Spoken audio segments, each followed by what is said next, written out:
The lights flicker once, then they go out. You check the breaker box, it's dead. You check your phone, no signal. You look out the window, the streetlights are dark. The entire neighborhood is a black void. You think it's temporary. You tell yourself it's just a blown transformer. You pour a drink and wait. You are wrong. The thermostat on the wall is a digital tombstone. It reads 70 degrees now. In 4 hours, it will read 50.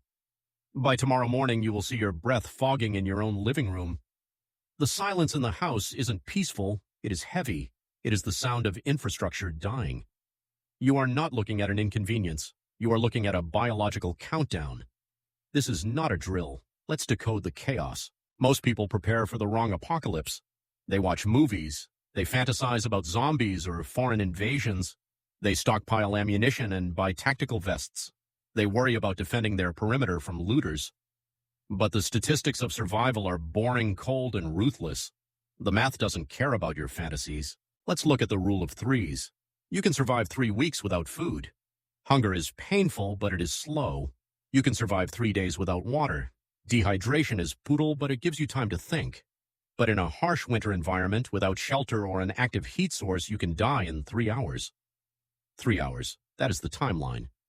Yet when the grid fails, the amateur worries about looting the grocery store for canned beans, while the professional worries about thermodynamics. We need to talk about the silent killer. It is not a bandit with a gun. It is the ambient air temperature.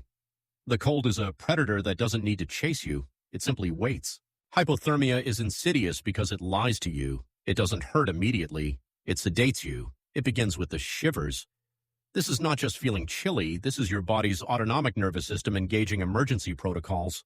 Your muscles spasm rapidly to generate kinetic heat. It is a violent, uncontrollable shaking. This is the mild stage. You can still talk, you can still move, but you are losing cognitive sharpness. If you do not act here, you slide into the moderate stage. The shivering stops. This is a critical warning sign that most people miss. They think, oh, I'm getting used to the cold.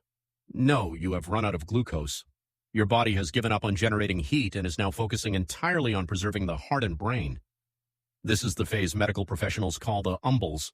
You stumble, you mumble, you fumble, your fine motor skills evaporate. You can't strike a match. You can't operate the zipper on your jacket. You can't open a packet of food. You are effectively paralyzed. Then comes the severe stage. Your brain, starved of oxygen and warmth, begins to hallucinate. This brings us to the most terrifying phenomenon in survival psychology, paradoxical undressing. In the final stages of freezing to death, the muscles contracting your blood vessels become exhausted and fail. They snap open. They dilate. All the warm blood your body was hoarding in your core rushes to the surface of your skin. You feel a sudden, intense, hot flash. You feel like you are burning up in a sauna. Your delirious brain tells you that you are too hot. So, right before you freeze to death, you strip off your clothes. Search and rescue teams find bodies in the snow curled up in the fetal position, half naked with their clothes neatly folded beside them. The brain is a traitor when the core temperature drops. You cannot trust your senses. You can only trust your system. Now let's analyze the battlefield, your home. We suffer from a specific kind of normalcy bias when it comes to our houses. We view them as castles, as fortresses against the elements. But modern architecture is a trap. We have stopped building shelters. We build hermetically sealed boxes designed to retain heat only when heat is being actively pumped in. We rely on forced air systems. We rely on electric ignition. Look at your furnace. It might run on natural gas or propane, and you think, I'm safe, I have gas. You are missing the link. That furnace has an electric control board. It has an electric blower fan. It has an electronic igniter. When the grid goes down, that gas valve shuts tight. It is a fail-safe mechanism. Your furnace becomes a useless metal box in the basement. Furthermore, consider the domino effect of infrastructure. The grid is not just about lights. It is the heartbeat of everything. When the power fails for a region, the electric pumps that move water through the municipal pipes stop working. The water pressure drops. The pipes go dry, or worse, in freezing temps, the water inside the pipes freezes and expands, bursting the lines. Now you have no heat and you have no water. Modern homes have high ceilings, large glass windows, and open floor plans. Aesthetically, they are beautiful. Tactically, they are nightmares. Glass is a terrible insulator. It is a thermal bridge conducting your precious interior heat straight out into the winter night. Drywall offers almost no thermal retention. Once the active heating stops, your house loses its ability to protect you. The temperature differential between the inside and the outside will equalize. That is the second law of thermodynamics. Entropy is coming for your living room. The collapse usually happens during the worst possible weather events. This is Murphy's Law applied to engineering.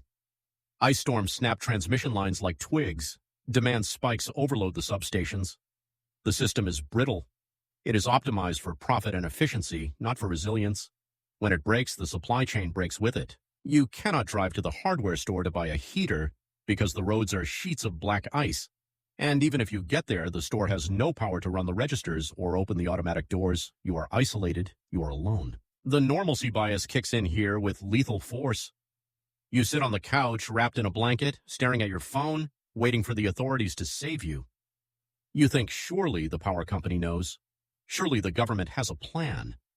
But in a mass casualty event or a regional grid failure, there are no authorities coming. The trucks are stuck. The dispatchers are overwhelmed.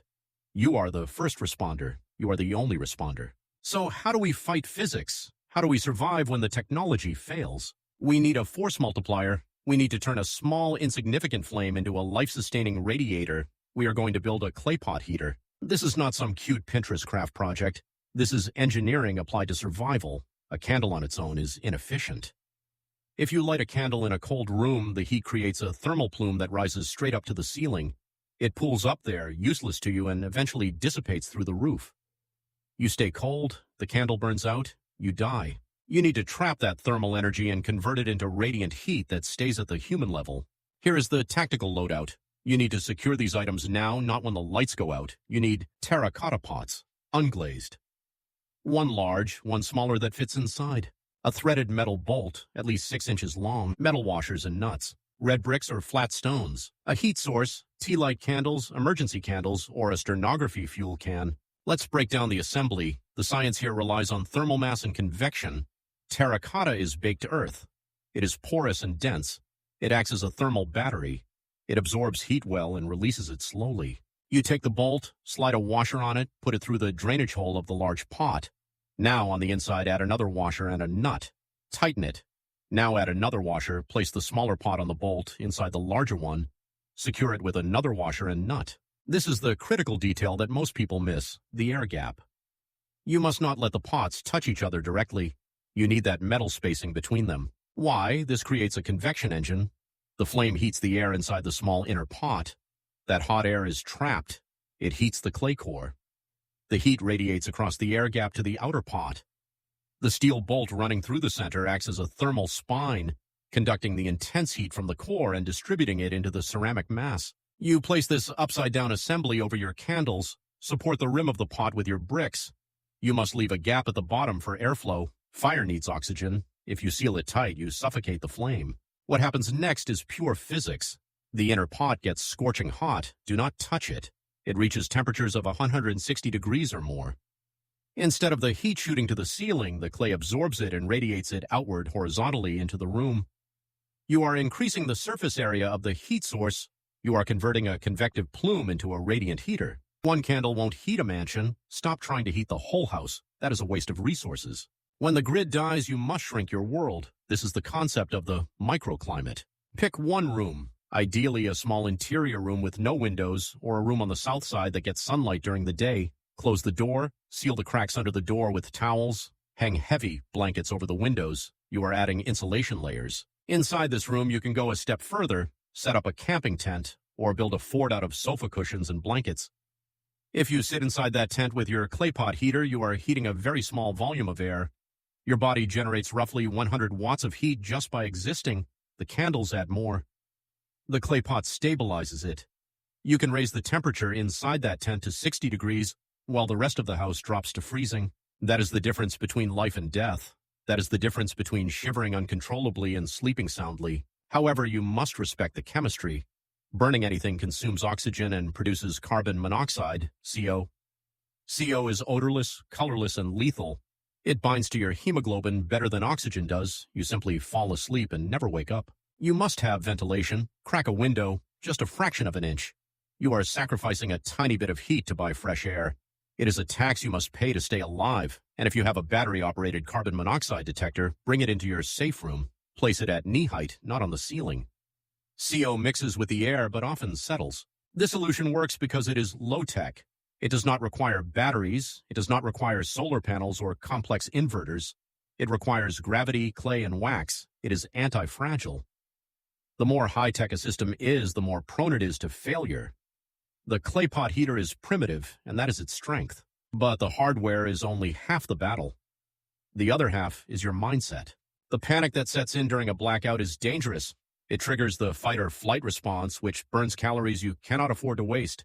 You need to shift into the gray man mode, low profile, low energy expenditure, high situational awareness. The normalcy bias will whisper in your ear. It will tell you this is overkill. It will make you feel silly for building a heater out of flower pots in your living room. It will tell you the power will come back on in an hour. Ignore that voice. That voice is a liar. That voice is the same one that tells people to wait in a burning building because the fire alarm might be false. That voice kills people. Look at history. Look at the Texas grid collapse. Look at the ice storms in Quebec. People froze to death in their own beds surrounded by expensive furniture and useless technology because they didn't understand the fragility of their environment. They waited for help that never arrived. They didn't have a plan B. You are different. You are a chaos tactician. The clay pot heater is not just a device. It is a symbol of adaptation. It is about looking at ordinary objects, a flower pot, a candle, a bolt, and seeing a life support system. It is about taking responsibility for your own survival. We don't rely on the system to work. We assume it will fail. We don't hope for warmth. We engineer it. When the lights go out and the furnace dies and the world outside turns into a sheet of ice, you won't be the one panicking. You won't be the one freezing. You will be the one striking a match, watching the flame catch, and feeling the clay begin to radiate warmth. You will control your environment rather than letting the environment control you. Knowledge weighs nothing. You carry it with you everywhere. Ignorance, however, is a heavy burden that you will drag until it buries you. Don't be found frozen with your clothes folded neatly beside you. Understand the cold, respect the physics, build the solution. Stay hidden, stay ready.